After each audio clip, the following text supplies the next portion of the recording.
वागर्थ विवसंपृक्तो वागर्थ प्रतिपत्तये जगत पितरो वंदे पार्वती परमेश्वरो।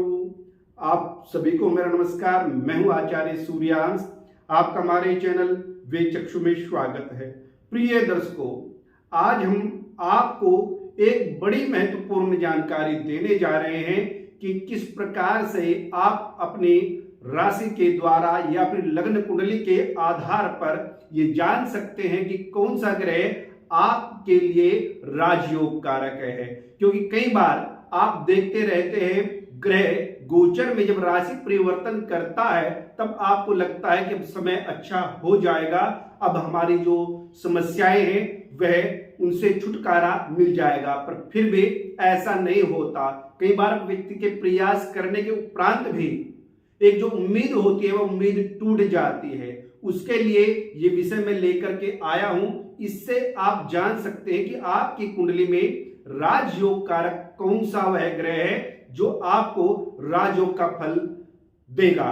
उसके आधार पर जब आपको मालूम होगा ये ग्रह या इन ग्रहों की युति के आधार पर मुझे राजयोग का फल मिलना है, उसकी दशा कब प्रारंभ हो रही है और कब वह शुभ स्थिति में ग्रह जाने वाला है, इससे आप आसानी से पता लगा सकते हैं आप अपने राजयोग के समय को। आइए आगे बढ़ते हैं। इससे पहले कि मैं अपनी बात प्रारंभ करूं, आप हमारे चैनल को सब्सक्राइब कीजिए, वीडियो को लाइक और शेयर कीजिएगा। प्रिय दर्शकों, यह जानकारी बड़ी महत्वपूर्ण है।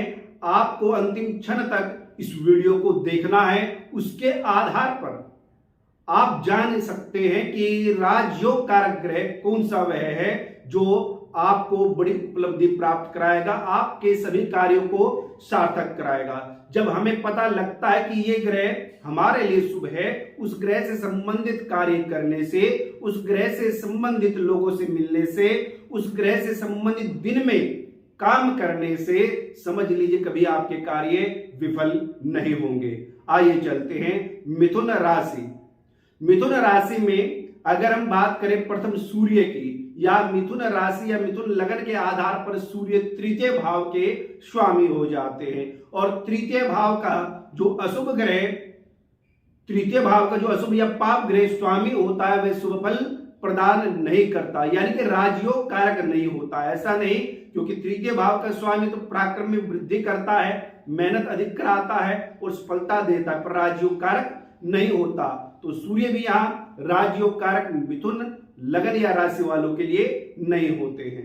चंद्रमा की हम बात करें तो यहाँ मिथुन राशि वाले व्यक्तियों के लिए चंद्रमा द्वितीय भाव के स्वामी है, क्योंकि द्वितीय भाव दूसरे भाव में ही कर्क राशि विद्यमान है और दूसरा भाव और सप्तम भाव दोनों मारक होते हैं। यहाँ पर चंद्रमा द्वितीय भाव का स्वामी होने से मारक हो गए हैं, इसलिए राजयोग का फल चंद्रमा के आधार पर भी प्राप्त आपको नहीं होगा। यहां अब बात करते हैं मंगल की। मिथुन राशि वाले व्यक्तियों के लिए मंगल यहां इनकम भाव का एकादश भाव और षष्ठ भाव के स्वामी होते हैं। यहां पर एकादश और षष्ठ भाव के स्वामी होने से मंगल ग्रह भी आपके लिए राजयोग कारक नहीं है, क्योंकि मंगल षष्ठ भाव का स्वामी है, इसलिए यहां राजयोग का फल मंगल आपको नहीं देगा। अब बुध की हम बात करें, जो बुध आपकी राशि का स्वामी है, आपके लगन का स्वामी है बुध ग्रह।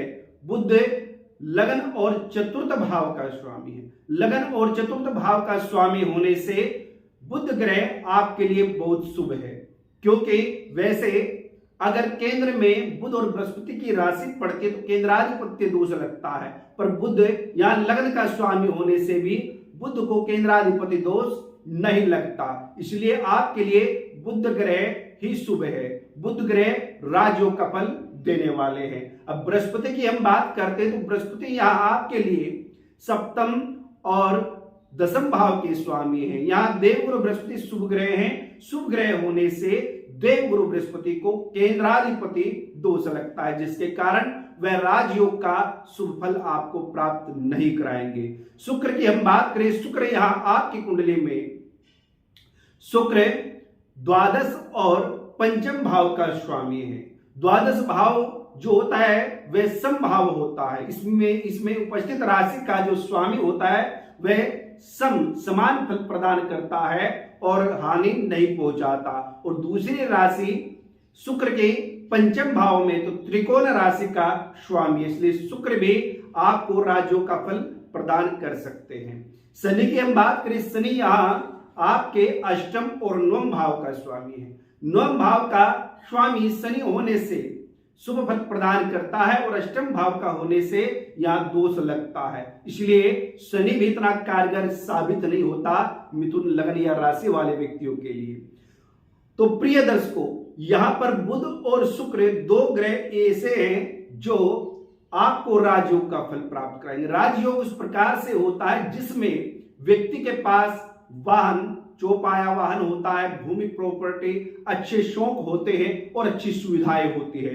राजा की तरह जीवन व्यतीत करता है, धन संपदा खूब होती है, वह व्यक्ति राजयोग का फल प्राप्त करता है। इसी को राजयोग बोलते हैं। तो आपकी कुंडली में बुध और शुक्र की अगर युति, बुध और शुक्र एक साथ बैठे हुए हैं, तब समझ लीजिए कि आपको राजयोग का फल मिलने वाला है। और जब भी बुध या शुक्र की दशा प्रारंभ होगी या गोचर में परिवर्तन करेंगे, उस अवस्था में आपके लिए, आपकी लाइफ में बड़ा चेंज आएगा। जिस व्यक्ति की कुंडली में राजयोग होता है वह रंक से राजा बन जाता है, उसके लिए कोई बड़ी बात नहीं होती, क्योंकि ग्रह उसको उस मुकाम तक पहुंचा देते हैं। यहां बुध के साथ अगर शनि भी बैठता है तो राजयोग कारक हो जाता, पर इतना नहीं जितना कि बुध और शुक्र। अकेला बुध भी आपके लिए बड़ा महत्वपूर्ण है।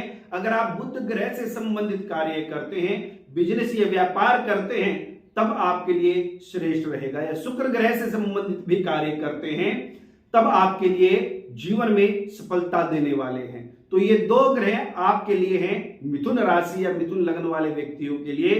बुध और शुक्र अगर आपकी कुंडली में पीड़ित हैं या नीच राशि में हैं, शुभ फल प्रदान नहीं कर रहे हैं, तो इन्हीं दो ग्रहों को आपको बलिष्ठ बल प्रदान करने की आवश्यकता है। चाहे रत्न धारण करके, चाहे इन दो ग्रहों का जप दान इत्यादि करके, पर इन ग्रहों को आपको देखना है, इनको प्रबल करना है, तभी राजयोग का फल आपको मिलेगा। अन्यथा राजयोग, राजसी ठाट तो होंगे, आपका उठना बैठना होगा, पर आपका कुछ नहीं होगा, दूसरे का ही भोग आप करने वाले होंगे। तो प्रिय दर्शकों, ये महत्वपूर्ण जानकारी आपको दी है। अपनी राशि को देखिए, अपनी कुंडली को उठाइए और देखिए मिथुन राशि या लगन वाले व्यक्ति बुध और शुक्र ग्रह आपके कहां पर बैठे हुए हैं, क्या फल देने वाले हैं। इन दो ग्रहों पर आप ध्यान दीजिए, फिर हमें बताइएगा कि आपकी लाइफ में क्या चेंज आता है, क्या बदलाव आता है। इसी प्रकार हम आगे भी आपको अनेकों जानकारी देते रहेंगे। आप हमसे जुड़ने के लिए हमारे चैनल को सब्सक्राइब कीजिए।